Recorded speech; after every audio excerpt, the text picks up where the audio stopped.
Okay, realized that had a bit of a problem with the second second half of the lecture on Friday, February 17th, the recording of it. So I am re-recording this. Um, so I'm just going to share my screen here. And so we had been talking about the error probability of equiprobable binary signaling. And we had this diagram set up here with S1 and S2. We had derived this probability of a bit error as this Q function with D12, the distance between S1 and S2, and some measure of the noise there. And we noted that if we reduce this, then we can put this in terms of this inner product, this S12, S1 of T, S2 of T from lecture 4, slide 5. Let's just go and look at that here. And this was what we derived during the orthonormal basis function effort. And we described this. These conditions were to make sure these basis functions that we were trying to create were orthonormal. And so, but it's simply looking at these two signals multiplied by each other and with a complex conjugate when the signals are complex, and integrating that from minus infinity to plus infinity. So let's go back to our current lesson. And so we end up with this d sub 1 2 squared equals to 2 times the energy of 1 minus rho. We introduce rho as the cross-correlation coefficient between the symbols S1 of T and S2 of T. This is essentially the inner product divided by the overall energy. If we take the energy of X and multiply that by the energy of Y and then take the square root of that, we still retain the dimensions of energy rather than energy squared. And we're normalizing this inner product. So a full-blown cross-correlation coefficient would introduce a lag in one of these signals, and so you can slide it across for different time lags, typically denoted as tau, to examine what time shift produces the best correlation. Here we're really just interested in how these two symbols are similar to each other, and when we have a cross-correlation coefficient of 1, they are absolutely similar. They're essentially identical. A cross-correlation of 0 means that they are orthogonal, right? So go back to that previous lecture, and we had that orthogonality condition. So there's possibly some overlap of these signals at different time values throughout that minus infinity to plus infinity integration, but it would be canceled out by other portions of that time when their multiplied values would be to the negative side and cancel out. So 0 implies orthogonality. -1 is they're essentially equal or highly similar, but have a negative value with respect to each other. In other words, they're antipodal. So they're equal, but with opposite sign. So let's look at this. If we want this distance metric to be maximized, remember, it's in the numerator. I'm sorry, the numerator of that Q function. The Q function decreases as a decreasing function. So if we want to minimize the probability of error, we want to maximize the numerator in the argument of the Q function. And so this d sub 1, 2 squared is then maximized when rho is equal to -1. We end up with 1 minus a -1 or 2 there. So we end up with 4 times the energy. So we find that this is maximized when it's antipodal. So all right, so now that was binary antipodal signaling. We derived that condition. Let's look at a little bit different situation now where our different symbols, SI and SJ, are orthogonal, right? So now we would have a symbol S1, let's say on the real axis, with an energy or an amplitude of square root of the energy per bit, and S2 now we can represent on the imaginary axis with the same amplitude, just on the imaginary axis. So sorry about that. So I and J here can range from 1 to 2, and it's since it's binary, our K, or the number of bits that map into each symbol, is equal to 1. That means M is equal to 2. Remember that relationship.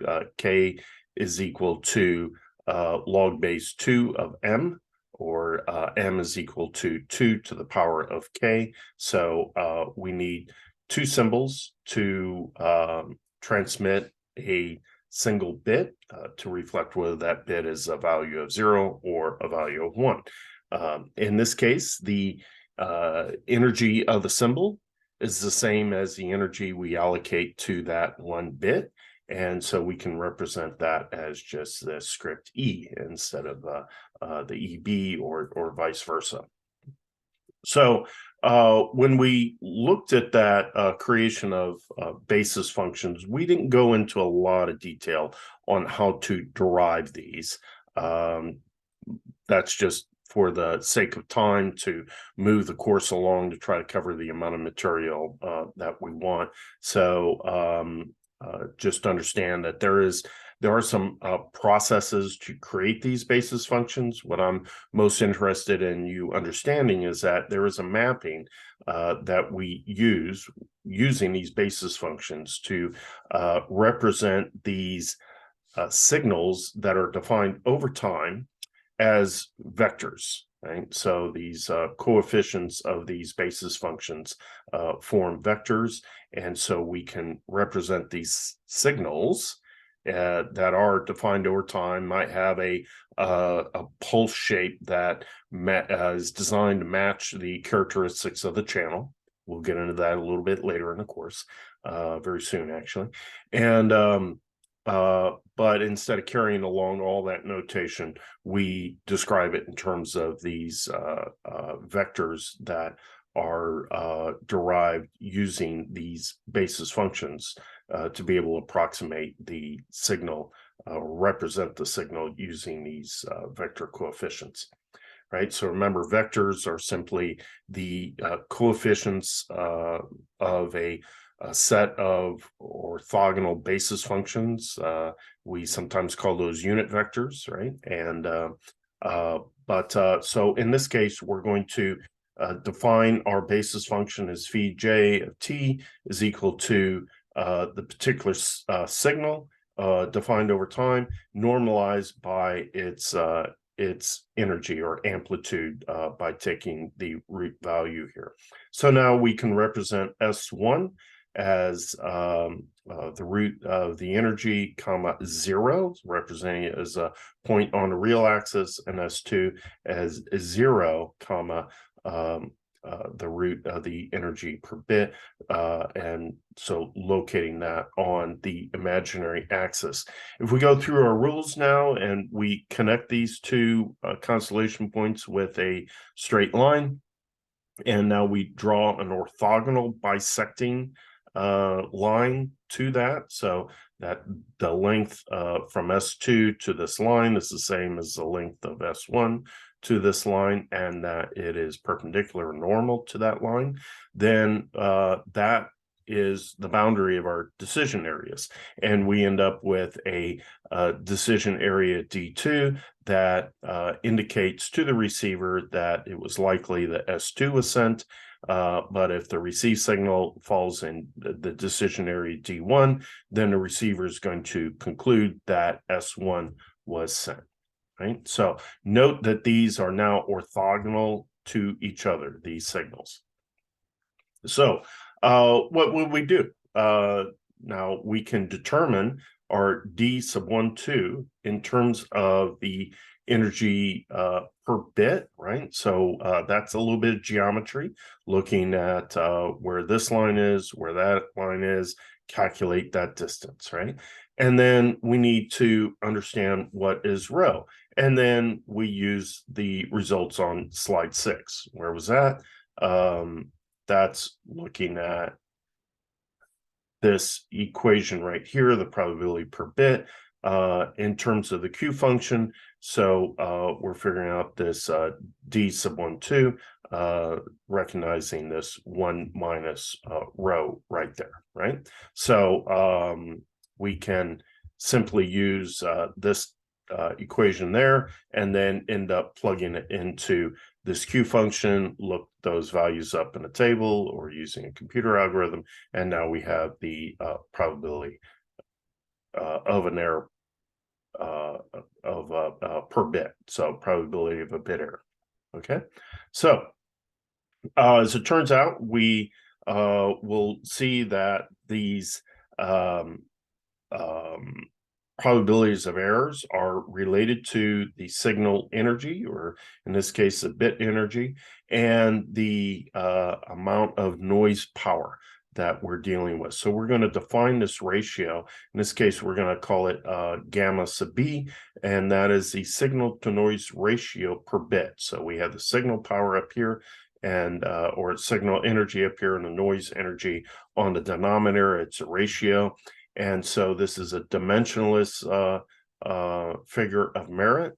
It's sometimes abbreviated as SNR, but that's relating the signal energy to the noise energy. So let's look at how this manifests itself in an engineering problem.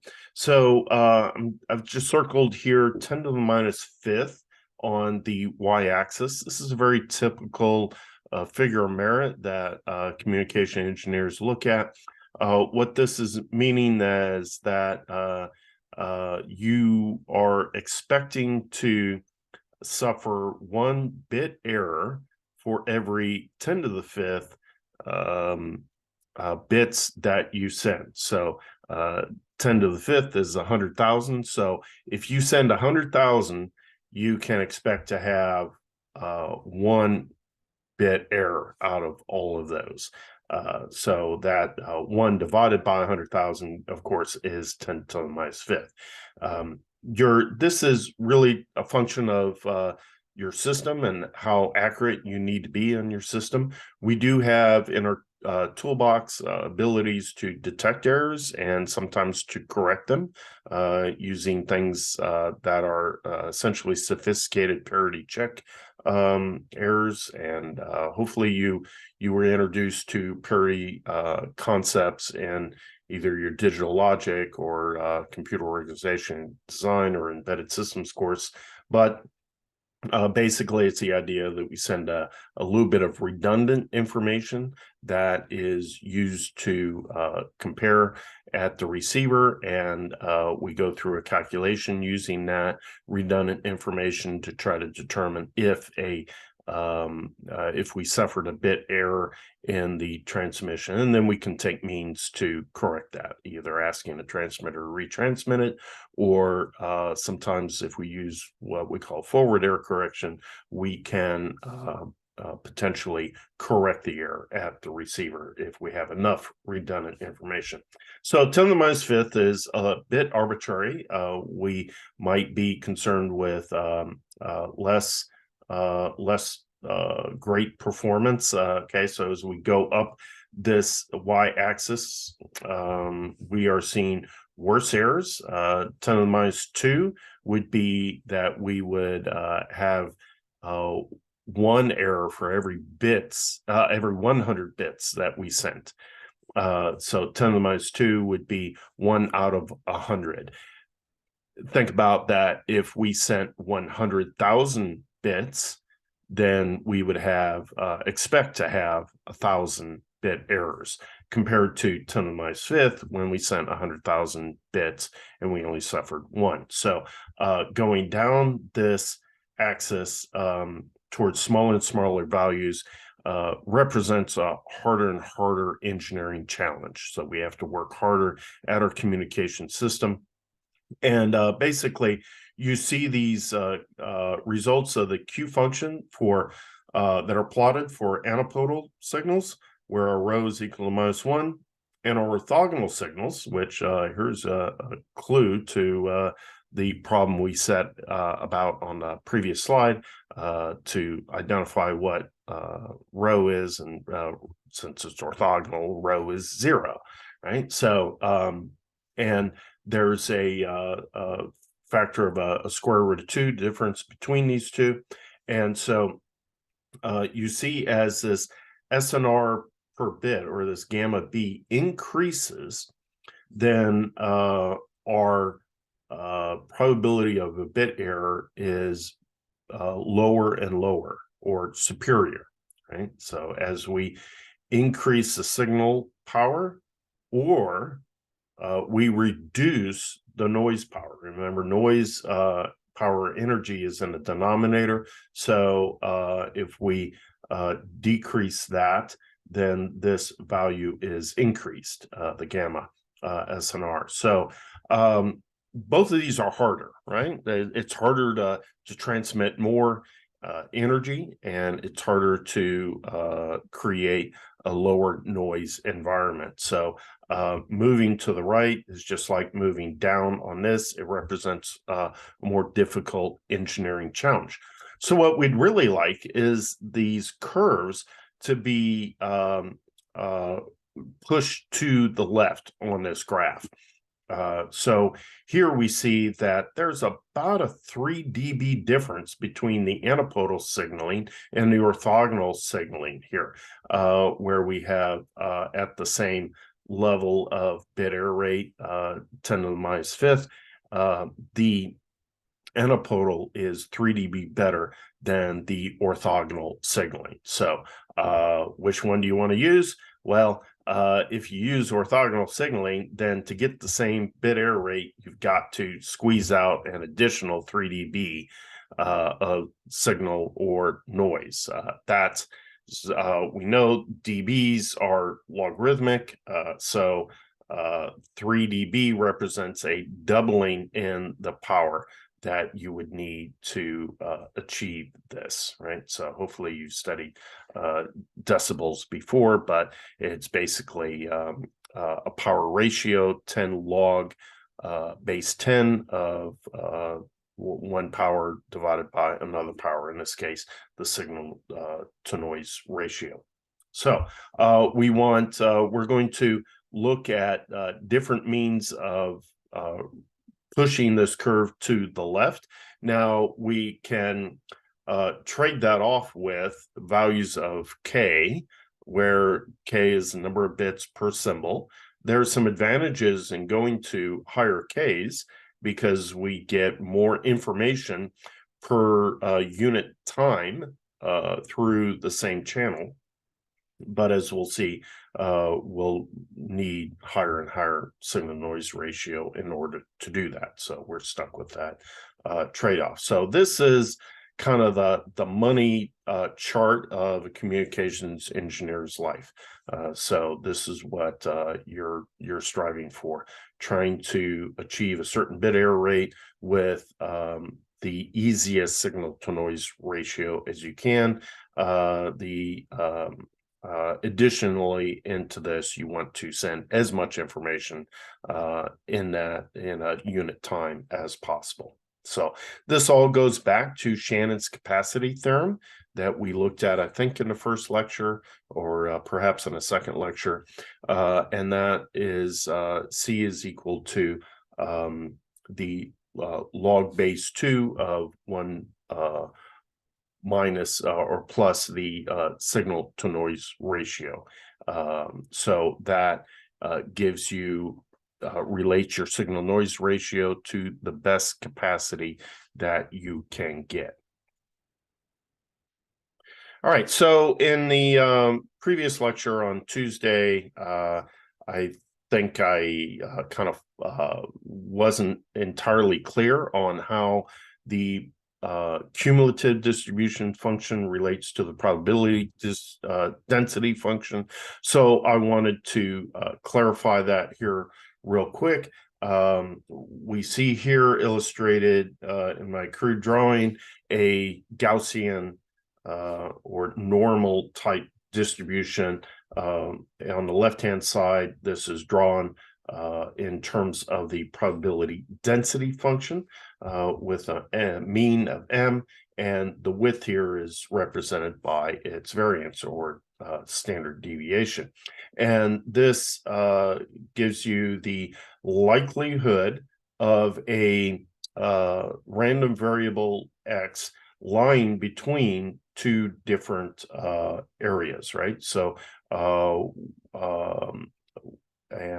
so if we go way to the left in this case, our probability is very small that a random variable would be within a small range, way on the negative side or way on the positive side. Now, the same information can be communicated via the cumulative distribution function, and here this tends to reach 0 at very small values of x or very negative values of x, and depending upon the domain of x, and reaches 1 or perfect probability when you take this function to very large values of x. So how do we relate these two? They're the density function is the derivative of the cumulative distribution function.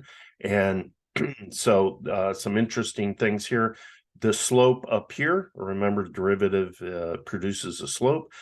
So the slope at very large values of x or very small or negative values of x, ignore my bad drawing here. This should not be tailing up there. But that slope goes to 0.